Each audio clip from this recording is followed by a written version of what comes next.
Paul was excited to move into the old house on Maple Street. It was bigger than his last place, with a nice yard for his dog, Buster.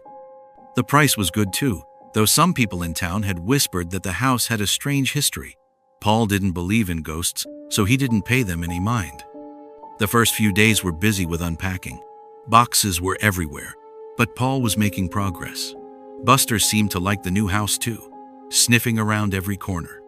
One evening, as Paul was making dinner, he heard a soft, creaking sound from upstairs.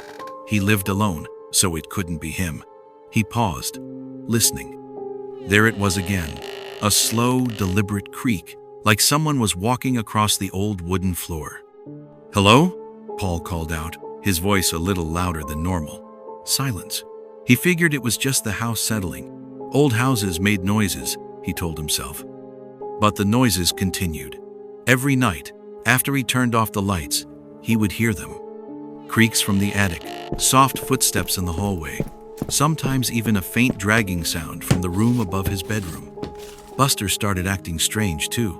He would often stare at the top of the stairs, growling softly, even when Paul couldn't hear anything. Sometimes, he would refuse to go upstairs at all. Paul tried to ignore it. He put on music or turned up the television to drown out the sounds, but the feeling of unease grew stronger each night. He started having trouble sleeping, always half expecting to hear something. One afternoon, Paul was in the attic, looking for some old Christmas decorations the previous owners had left behind. The attic was dusty and filled with shadows. As he rummaged through a box, he found an old photo album. He sat down and started flipping through it. The pictures were of a family, a mother, a father, and a little girl with bright, smiling eyes.